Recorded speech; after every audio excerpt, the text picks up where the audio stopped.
Morning everybody and welcome to today's Sunday Q&A. Straight into it.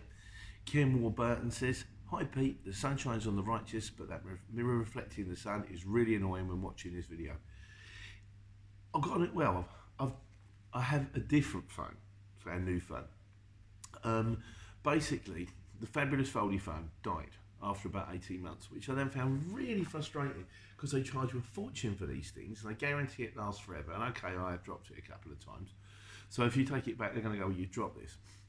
And then it costs you a fortune to repair it. And in the end, I went, "I've had enough of this," because they all kind of do the same thing. They're all black mirrors, aren't they? That's what's called a black mirror, you know, the show. It's because when you look at your phone, it's black and it reflects black mirror, apparently. But I was thinking the phone that I had before, the fabulous foldy phone, was absolutely fine and it does everything that it needs to do.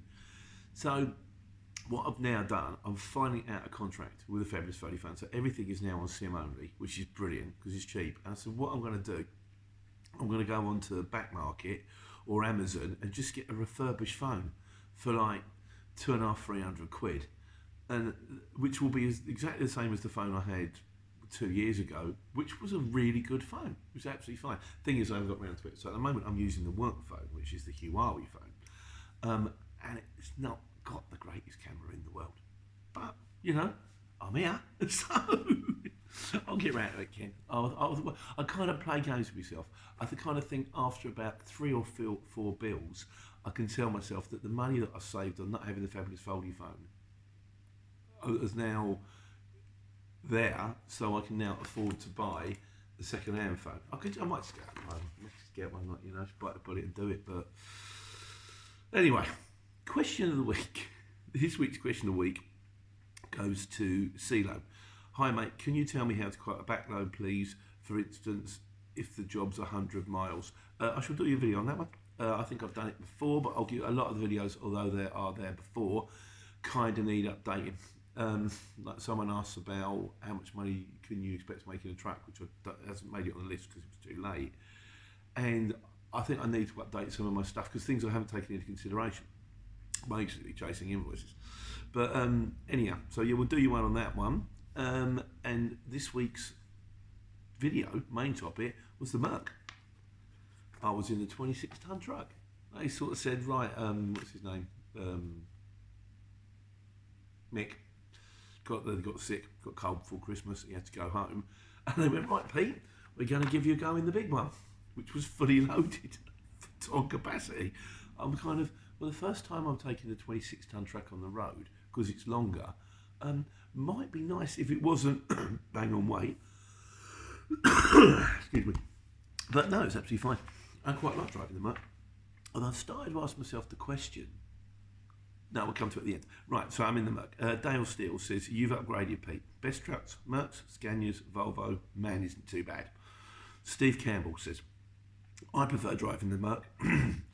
I think all Actros ridges have 3 steps on the 18-ton up.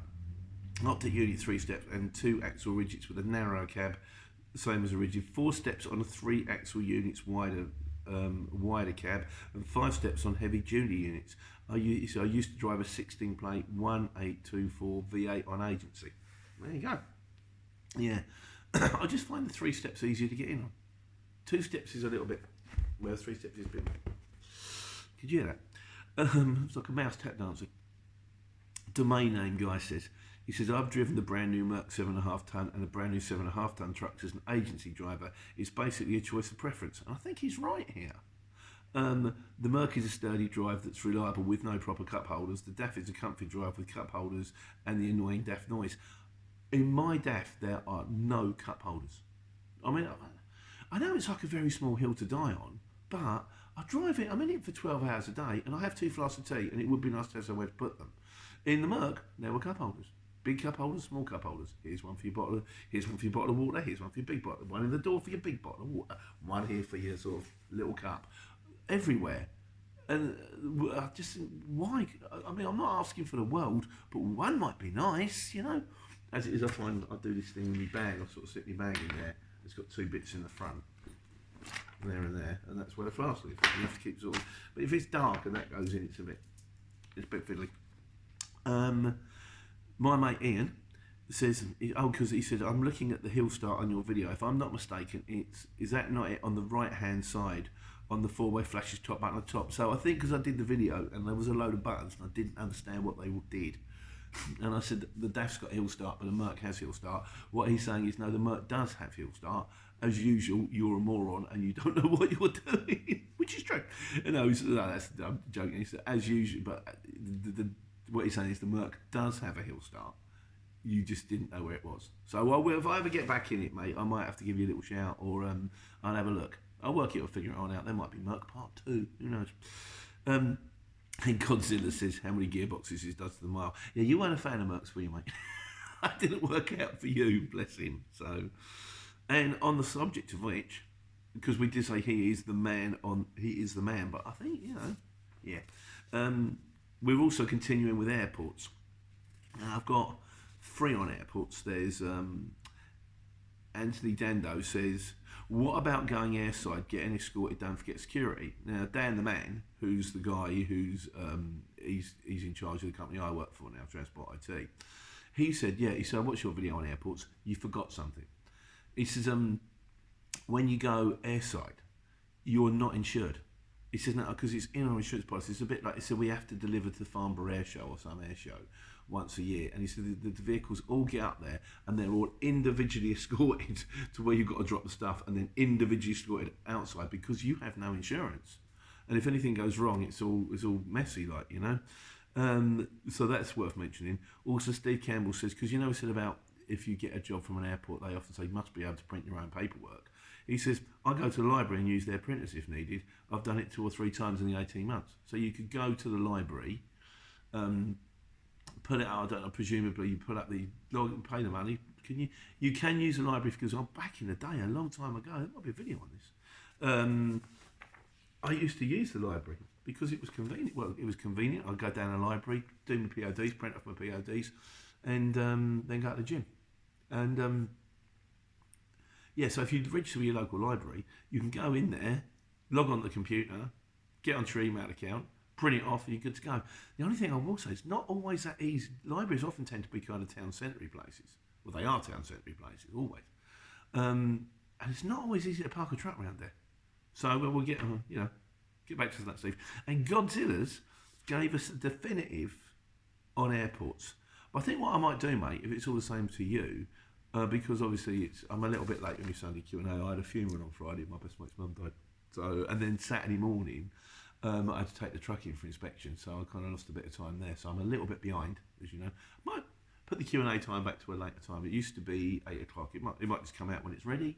Might come out at 10. You don't care.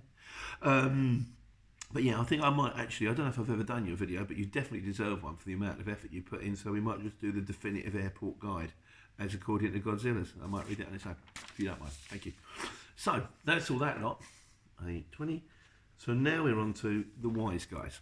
Now it's Nick the Urban Trucker. Nick, I know you've done a couple of other comments. They missed the sheet. I'll go on next week. Well, that's some grommet, love. Can't beat it. He says, hi Pete, Happy New Year. Happy New Year to you too, sir. About the Tesla towing the trailer comment. He said, the video is clickbait. The trailer brakes have been wound off so the Tesla has no way of supplying the air to the trailer. As the Tesla has no way of supplying, well, it's not, it hasn't got a compressor, is it? Supplying the air to the trailer. And it's not that, I think it's impressive, really. Pulling an empty trailer. Once you get the initial inertia, it's quite easy to keep movement. For example, he says, how many times have you seen a strong man pulling trucks in a competition?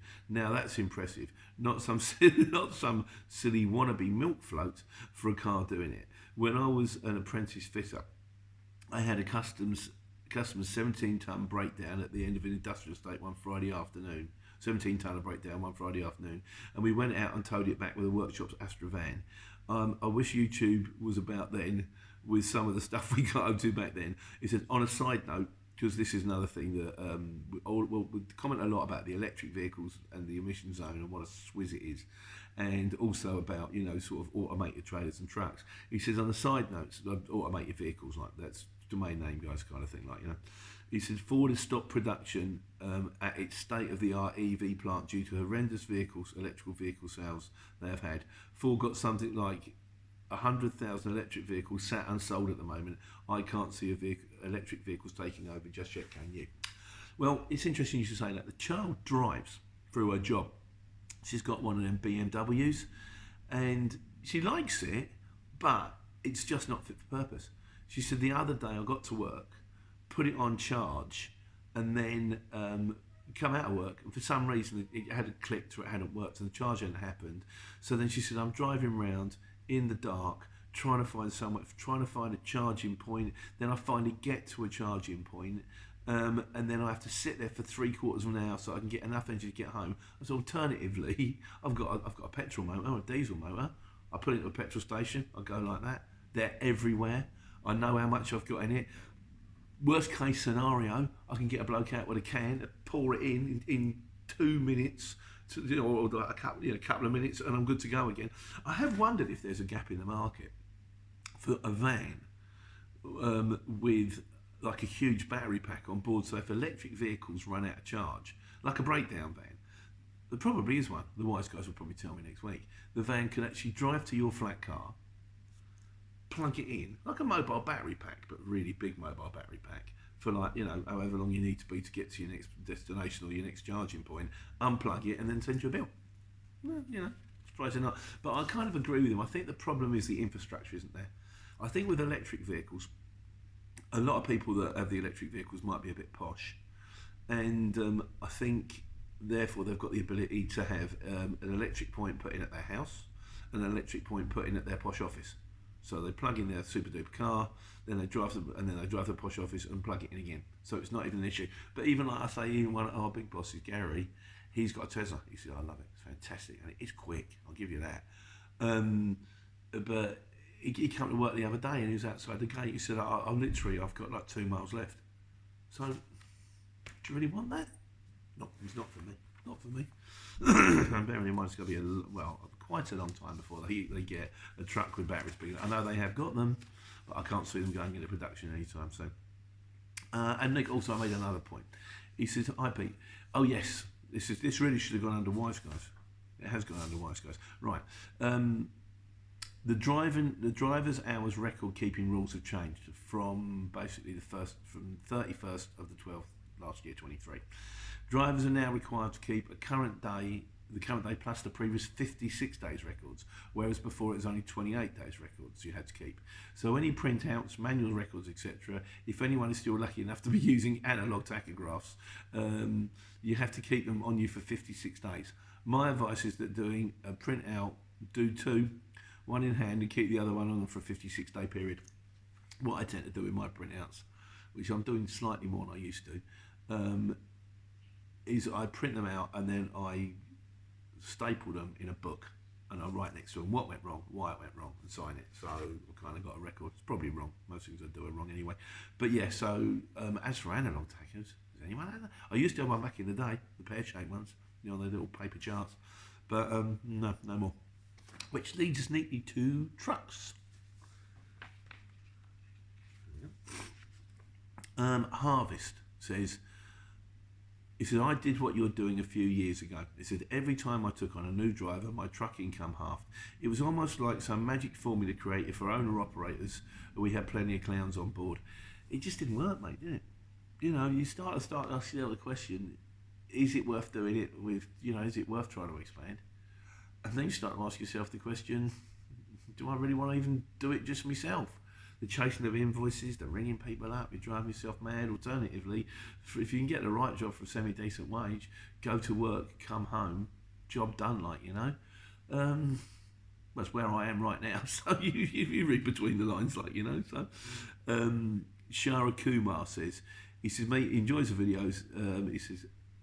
He says, I can't stop watching your videos since I started watching because I'm also a truck driver. He says, interested to come to the UK on driving a truck basis. Can you please assist me on how to get truck driving jobs? The best way to get any kind of casual courier job is still the courier exchange or the haulage exchange. That doesn't mean the courier exchange is brilliant. That just means it's better than all of the others. And it's not cheap. But that was what I would do. And there's other videos to watch, how much to quote, where to go, where to be. But yeah, if that's what you wanted to do, and and believe me, mate, I've kept saying this all the way along. I'm not even doing it anymore. Trucks are involved. You know, if you want to start, you might want to start in a Luton van or a van and see how you go. And then if you like it, then maybe upgrade. But you do you. Which leads us to miscellaneous. Shiddy, he says, thanks for the comment, Pete. Let me know what the most reliable van you've ever owned is. Shiddy, it's coming out this week. I've done that one for you. And this week or next week, it might be work boots this week, I'm not sure. And I still need to do the life on the road, but I just don't see, video editing takes time. I just don't seem to have any anymore, but I will get around to it. And finally, in the miscellaneous this week, Ella1 says, he says, pretty new to taking these checks. Oh, he did the taco thing.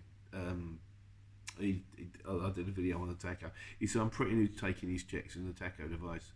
Keep on getting the steps muddled. But found this on the computer tutorial really helpful. You're welcome, my friend. Like I say, it's normally the ramblings of a madman. It's normally completely wrong, so please take it with a pinch of salt. But yeah, there you go, Q&A. So I'm going to do the big one for Godzilla's, which means I'll probably have to print it out slightly differently now. As a dedicated video on your own, on about airport airside. And we've got one coming out on boots. I've got one coming out on the van, most reliable van, and eventually I will do more life on the road. And in the meantime, it's getting a little bit lighter in the morning. It's not going to get warmer for a little while, so keep your coats on. And while you're out there in the car, when you're out there in the ice and the dark, remember to take care and take money.